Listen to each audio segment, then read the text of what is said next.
Hello, this is Mur171. Today I'm bringing you a quick review of the KelTec PLR-16 and some of its accessories.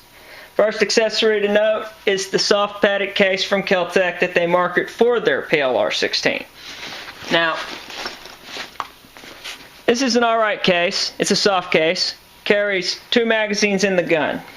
Now, realistically, you can put the single point sling on, wrap it around the bottom, and a 3rd magazine in the gun. So you can comfortably carry 3 mags, the gun, and a sling. And now, the first thing to note is that the PLR-16 does use AR-15 M16 style magazines. They differ slightly. The proprietary KelTec magazine does differ slightly from the standard AR-15 mag. It has a lip on both sides of the magazine that you don't have on a standard AR-15 style mag. But that's really the only noticeable difference other than the big base plate. And some AR-15 polymer mags now come with a big base plate. So this little lip is about the only difference. Of course, since it takes AR-15 style mags, you can put a magazine on it from anywhere from 4 rounds to 100 round beta mag in it. So that's nice. Or you could use the 10 round factory mag that KelTec provides with the gun. Up to you. Now, as we do for all firearms that we review and work on, we verify that it is unloaded. As you can see, the chamber is empty and there's no magazine in the gun. This gun is unloaded. Verified. We'll close bolt. Now, first thing you might want to notice is that it does have a reciprocating charging handle. That may be a big deal to some, not so much to me, but it is a reciprocating charging handle. You'll notice that it is textured for solid grip. You can get a pretty good grip on it. So you can uncharge the gun or recharge the gun. Your hand's not going to slide. KelTec does make an accessory for that that's slanted. They call it a shell deflector. I've never been hit by any of the shells that have come out of this gun. I don't think it's necessary, but that's my personal opinion. You'll notice that the magazine release is in front of the trigger. That is where you'll find an AR-15 style, AR-15 mag release. Bang, bang, bang, bolt lock open, hit mag release, put new mag in, recharge handle. Now, of course, it'll be locked back, so you'll recharge the handle from this position. Now, for its features, comes standard with open sights. The sights are on a 12.5 inch sight radius. The adjustments for windage are in the rear, elevation in the front. Now, this is a standard AR-15 style front sight post. You should be able to replace it with other AR-15 style front sight posts, including tritium if you wanted a night sight for it. That's nice. Now, it does come equipped with a standard 1913 Picatinny rail on the top for mounting any optics. For example, if you had an EOTech or something, you may want to put that on there.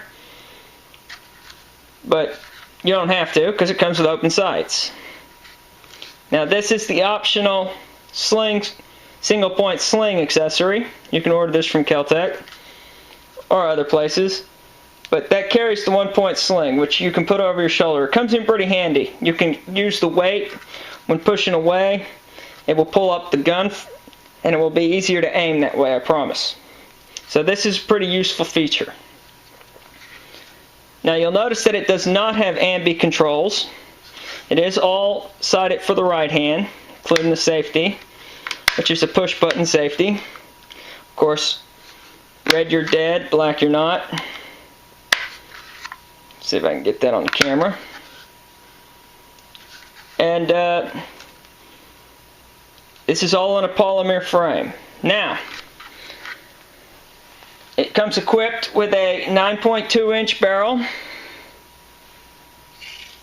with a 1 9 inch twist, giving the entire gun an overall length of 18.5 inches. The barrel also comes equipped with a 1/2 inch by 28 TPI, so it takes most standard AR-15 muzzle brakes and flash suppressors. So that's nice if you want to deck it out, change it up. I picked the A2 style bird cage. It keeps the muzzle down when I'm firing. Since I'm pivoting it against my shoulder, sometimes it has a tendency to climb. That keeps it down. Between that and the weight in the front, I don't have much muzzle climb. Now, you may ask why I chose not to put the standard KelTec muzzle brake. It's too loud for me. Just a personal taste, I found it too loud. The way it's built, it takes out a lot of recoil, but it's just loud. This gun doesn't recoil that much anyway, so I'm not too worried about it. Now, whoa, off the camera. Now, this is the optional forearm for the KelTec PLR-16. It is made out of polymer and comes standard with another 1913 Picatinny rail, to which I've mounted a laser on it. I also added this third rail here to hold the flashlight. Since you only got 2 rails total and I wasn't going to give up my sights, I added a third so I could have a flashlight and a laser. That has been very, very useful to me when hunting deprecating hogs. Now, the gun weighing 3.4 pounds thereabouts, it's not a light thing. It's pretty heavy for a handgun, but still way lighter than a rifle, and being only 18.5 inches long, very easy to transport. I take it out into the field all the time, just so I have it in case I need it. Now, KelTec swears that about 2,600 feet per second come out this barrel. So a 55 grain bullet doing 2,600 feet per second should do some damage. It's pretty powerful for a handgun. Make an excellent coyote buster. Gives you a little bit of range. It is accurate enough to hunt with. I wouldn't call it competition grouping accurate, but it's definitely accurate enough to hunt with. And I like that. So, it's got some upsides. The only downside is, in my opinion, the weight, and it's all polymer. If you shoot, it heats up real fast. You shoot 20 rounds out of this gun, bow, bow, bow, bow, bow, it gets pretty hot. And I like to hold it right here, and a lot of that heat is located right here on this metal barrel retaining nut here. So it gets pretty hot. Of course, you got to watch this reciprocating handle so that it doesn't hit you in the hand. Now, the grip is textured, so it's not hard to hold on to while you're firing 20 rounds real fast. So that's not really a bad side. But all in all, I like this gun. It makes an excellent ranch gun. Gives you all the range you need for the hill country, because you're never going to shoot that far anyway. Too many hills, too many trees. Not saying that there's not exceptions, there are. But I don't end up shooting that far that often. And I like that it takes AR-15 style mags, because I have an AR-15 and it's nice to have, interchangeable magazines. So that's nice too. It's a pretty sturdy build. You can bounce it around, you won't hurt it. And even better than that, it is damn easy to take down. I mean, you push this pin, you pull the sleeve forward, and you can pretty much break down the whole gun with a punch or a light bullet round. Or a bullet. Anything pointy. You can do it with a ballpoint pen if you need to. The entire gun comes apart without tools other than the muzzle brake. That you're going to need a wrench to get off of there.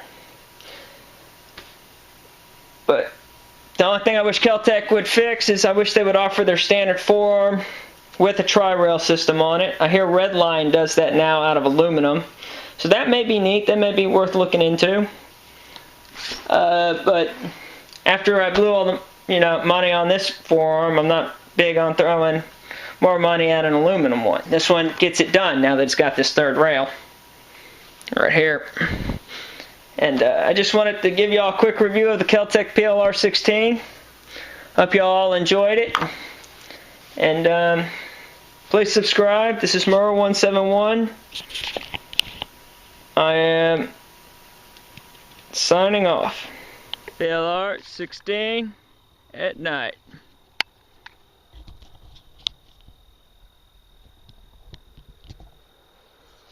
Let's do this.